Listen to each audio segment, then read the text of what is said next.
नमस्कार। मेरा नाम भाऊ तोरसेकर। आप देख रहे हैं प्रतिवाद। दोस्तों, एक तो बात साफ है कि अगर बात करनी है राजनीति की तो बिहार के चुनाव की राजनीति यही एक बड़ी बात बन जाती है। क्योंकि सवाल सिर्फ बिहार में क्या हो रहा है या क्या होने वाला है यहां तक सीमित नहीं है। आगे चलकर कुछ महीनों में बंगाल का भी विधानसभा चुनाव होना है और लगातार तीसरी बार ममता दीदी ने वहां अकेले के ताकत पर बहुमत हासिल करके सरकार बनाई है। 15 साल की सत्ता ममता दीदी की है।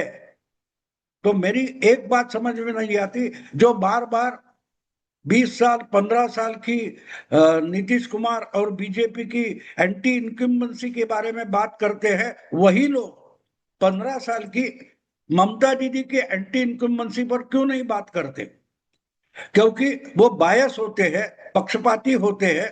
और इसलिए जो मुझे पसंद है वही मैं बात करूंगा। और मैं भी कोई बड़ा तटस्थ वगैरह नहीं हूं। मेरे भी अपने कोई विचार है, मेरा भी कोई एजेंडा होता है कि मुझे लगता है कि ये पार्टी ऊपर आनी चाहिए, वो पार्टी हारनी चाहिए। तो उसकी परछाया ऐसे विश्लेषण में होती है। तो मैं अगर बीजेपी के लिए झुकाव देता हूं या मेरा लगाव प्रधानमंत्री नरेंद्र मोदी की तरफ है, तो उससे छुटकारा पाकर मैं विश्लेषण नहीं कर सकता। ये भी एक वास्तविकता है। और इसलिए जब बिहार पर बात चल रही है तो एक बात समझना जरूरी है कि कितना भी कोई तटस्थ होने का नाटक करे या बताने की कोशिश करे, वो तटस्थ होता नहीं। जो उसके दिमाग में चल रहा है वो उसका प्रतिबिंब वास्तविकता में देखने की कोशिश करता है। वास्तविकता वैसी होती है ऐसा बिल्कुल नहीं। तो जब मैं विश्लेषण करता हूं, मेरा एनालिसिस पेश करता हूं, तो वो पूरा का पूरा तटस्थ है ऐसा मानने की कोई जरूरत नहीं है। हाँ, लेकिन जो बता रहा हूं उसमें सच्चाई कितनी है, तथ्य कितने हैं, वो हर एक को ढूंढ कर देखना चाहिए। हाँ, ये तथ्य अगर भाऊ बता रहा है तो भाऊ सही है। अगर तथ्य तोड़ मरोड़ कर भाऊ पेश कर रहा है या और कोई भी पेश कर रहा है, तो बात साफ होती है कि ये विश्लेषण शायद सही नहीं होगा। तो इसलिए मैं दूसरों के बारे में बोलने के बजाय मेरी भी एक त्रुटि है, कमजोरता है, कमजोरी है, वो पहले साफ कर देता हूं। और इसलिए जब देखा जाता है कि आज बिहार में विधानसभा चुनाव होने वाले हैं और ओपिनियन पोल वगैरह बहुत आ गए, तो ओपिनियन पोल आने के बाद जो परिस्थितियां बनी है उसके आधार पर मैं सोच रहा हूं, अर्थात मैं तो बहुत बिहार से दूर मुंबई में बैठा हूं और मुंबई में बैठकर जो खबरें आती है, जो इंफॉर्मेशन आती है, जानकारी आती है, उसका विश्लेषण करता हूं। अगर जानकारी गलत हो तो मैं बिल्कुल गलत साबित हो सकता हूं। लेकिन एक बात है, जो घटना हो चुकी है, जो घटनाएं घट रही है, उसके आधार पर मैं अगर भविष्यवाणी करता हूं वो शायद कम गलत हो सकती है। और इसलिए मैंने जो आज के विषय का हेडिंग दिया है, शीर्षक दिया है, पहले इस्तेमाल करें फिर विश्वास करें। ये मेरी नहीं बल्कि आम जनता की एक मानसिकता होती है। आम जनता यानी वोटर जो है, वो वोटर भी अचानक से कोई क्रांति करने के लिए निकलता नहीं। कोई पार्टी हो, कोई संगठन हो, वो क्रांति करने के लिए निकलते, रिवॉल्यूशन करने निकलते हैं। लेकिन आम जनता स्टेबिलिटी पर भरोसा करती है। उनके जीवन में अचानक कोई बड़ा बदलाव, परिवर्तन वगैरह चाहिए, ऐसी बात बिल्कुल नहीं होती। आम जनता जिंदगी में स्टेबिलिटी चाहती है, स्थिरता चाहती है। उनके घर होते हैं, चूल्हा होता है, जरूरतें होती है, रिश्तेदार होते हैं, फैमिली होती है, बच्चे होते हैं, उनकी पढ़ाई होती है, उस पर खर्चा होता है। तो ये सब बातें अगर हम समझ में ले लें तो एक बात एनालिसिस में जरूरी होती है कि लोगों का अनुभव उन्हें क्या कहता है।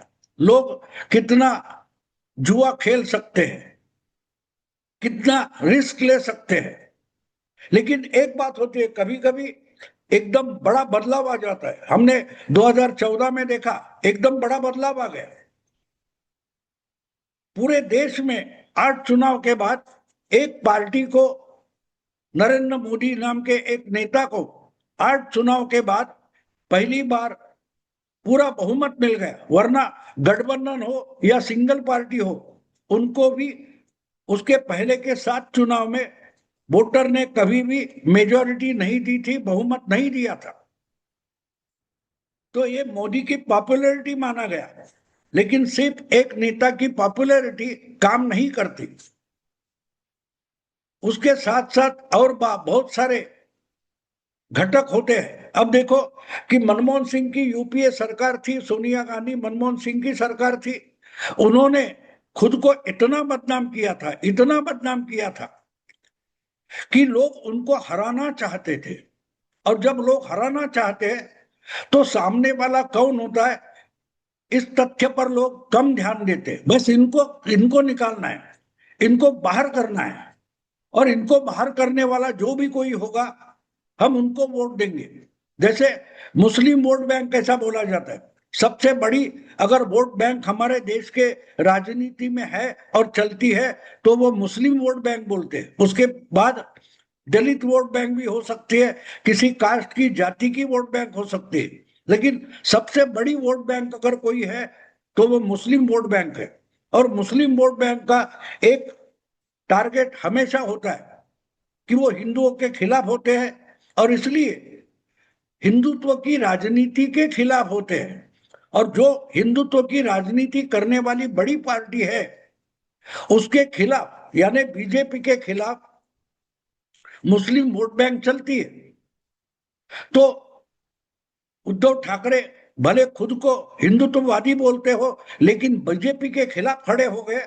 तो बीजेपी को हराने वाला नेता या दल करके उनको मुंबई में बहुत सारे मुस्लिम वोटर्स की मदद मिल गई थी, क्योंकि टारगेट क्लियर था, उनको बीजेपी को हराना था। और बीजेपी को हराने वाला जो भी कोई होगा वो मुस्लिम वोट बैंक को पसंद आता है। तो ये वोटिंग का पैटर्न होता है। ये बात मुस्लिम वोट बैंक की है, शायद और किसी की हो सकती है, लेकिन जब लोगों में एक ऐसा विश्वास हो जाता है, विचार हो जाता है कि जो सरकार चल रही है, इस सरकार ने बहुत सारी बर्बादी कर दी है, इनको हटाना चाहिए, इन्होंने हमारी जिंदगी खराब कर दी है, बर्बाद कर दी है, समाज में और व्यवस्था में पूरी तबाही मचा दी है, तो कुछ भी करके इनको हटाना है। तो जब ये मानसिकता वोटर में तैयार हो जाती है तो जो सत्ता में है उसको जो कोई हटा सकता है या हटाने की बात कर रहा है उसको भर भर के लोग वोट देते हैं। और उसका परिणाम हमने 2014 में देखा। हमने वही बात 2011 में बंगाल में देखी थी। सीपीएम को कोई हरा नहीं सकता ये बोला जाता था। पूरे एनालिस्ट, पॉलिटिकल एनालिस्ट भी बोलते थे कि सीपीएम को यानी लेफ्ट फ्रंट को कोई हरा नहीं सकता। लेकिन ममता दीदी 10-12 साल से प्रयास करती रही, अलग अलग गठबंधन बनाती रही। उनका टारगेट एक ही था, मुझे लेफ्ट फ्रंट को हराना है। और 10-12 साल में एक बात लोगों ने सोच ली पक्की कि सीपीएम को हटाना है, लेफ्ट फ्रंट को हटाना है।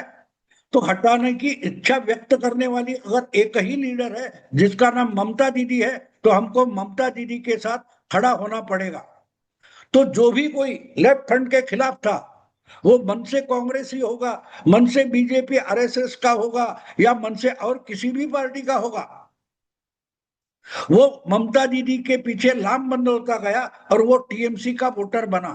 10-12 साल निकल गए, लेकिन बार बार जो चुनाव होते थे उसमें एक लीडर था, ममता बनर्जी, जो हमेशा लेफ्ट फ्रंट को हराने की बात कर रही थी। तो लोगों का विश्वास हो गया। पहले इस्तेमाल करे फिर विश्वास करे। कुछ लोग थे 15-20, मेरा ख्याल है 98 में शायद पहली बार ममता दीदी ने बीजेपी के साथ हाथ मिलाया उनके कुछ 5-6 एमपी लोकसभा में चुनकर आए, फिर विधानसभा में उनकी ताकत बढ़ी, फिर बीजेपी के साथ, फिर कांग्रेस के साथ गठबंधन बदलती रही। तो ममता दीदी को बंगाल का वोटर जो लेफ्ट फ्रंट के खिलाफ था वो इस्तेमाल करता रहा, और जब उसका विश्वास पक्का हो गया तो उस वोटर ने लेफ्ट फ्रंट के मुख्यमंत्री बुद्धदेव भट्टाचार्य को भी पराजित करके ममता दीदी को सत्ता में लाया था। बिल्कुल वही बात 2014 में 3 साल बाद नरेंद्र मोदी के बारे में हम कह सकते हैं कि कांग्रेस के गठबंधन, यूपीए, सोनिया गांधी, मनमोहन सिंह, इन्होंने जिस ढंग की सरकार चलाई थी उसे लोग इतने तंग आ चुके थे, फ्रस्ट्रेट हुए थे, हताश हुए थे, बस इनको हटाना है। और अगर मोदी इनको हटाने की बात कर रहा है, कांग्रेस मुक्त भारत की बात कर रहा है, तो पूरे देश के अलग अलग पक्ष और धारणा और विचार मानने वाले लोग भी मोदी के पीछे इकट्ठा होते गए, पोलराइज होते गए, और उसका परिणाम हमने देखा कि गठबंधन तो था, फिर भी बीजेपी को, मोदी को अकेले 282 सीटें मिली, 303 सीटें मिली। तो कहने का मतलब है बिहार में क्या होने जा रहा है। बिहार में बीजेपी और नीतीश का जो गठबंधन है उसको 20 साल हो गए, पुराना हो गया है, उसका इस्तेमाल करके लोगों ने देखा है। लेकिन क्या लोगों के मन में यह धारणा है कि कुछ भी करो, बस तंग हो चुके, नीतीश को हटाना है, नीतीश को हटाना है तो किसको लाना है। बात यह भी होती है, किसी को आप हटाना चाहते तो उसकी जगह करेंगे तो क्या करेंगे, कोई दूसरी व्यवस्था चाहिए। आप जिस घर में रहते, जिस बिल्डिंग में रहते, वो अगर गिरानी है, पुरानी है, गिरानी है, लेकिन गिराने के बाद आप किस छत के नीचे जाकर रहेंगे, इसके लिए पहले दूसरा छत, दूसरा घर ढूंढना पड़ता है, और वो दूसरा घर मिल जाए, दूसरा छत मिल जाए तो उसके नीचे आप निकल जाते हो। ये बिल्डिंग पुरानी गिराकर नहीं गिरी बिल्डिंग बनाते हो, लेकिन ये गिराने के लिए दूसरा छत जरूरी होता है। वैसे ही चुनाव में अगर पुरानी सरकार या जो सत्ता में बैठी हुई सरकार है उसको हटाना है तो उसके बाद आने वाली सरकार के बारे में वोटर को सोचना पड़ता है।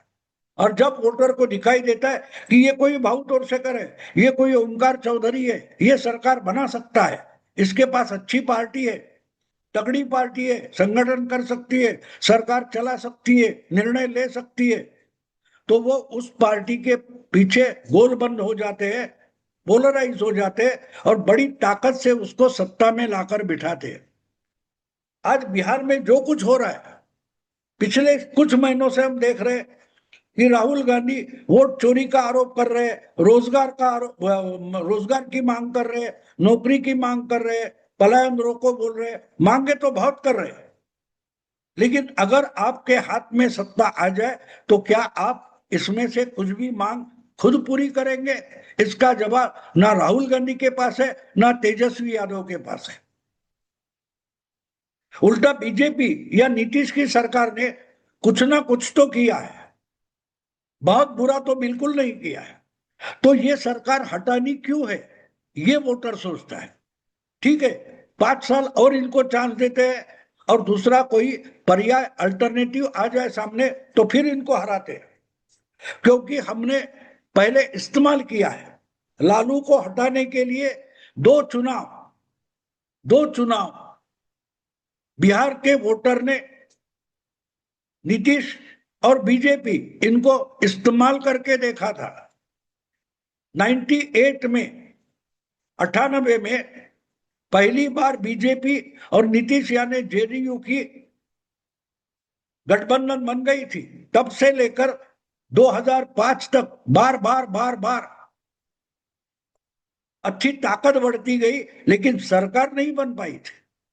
2005 में तो त्रिशंकु विधानसभा हो गई और वो बर्खास्त भी हो गई, और 4-6 महीने के बाद जो चुनाव हुआ उसमें नीतीश और बीजेपी को बहुमत मिल गया।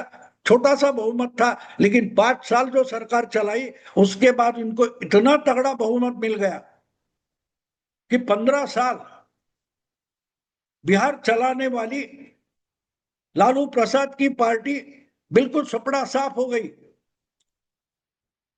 28 या 27 एमएलए तक छोटी पार्टी हो गई और नीतीश की पार्टी 215 115 और बीजेपी 91 एमएलए तक पहुंच गई। गठबंधन की ताकत 243 में कुछ 111 211 वगैरह हो गई थी।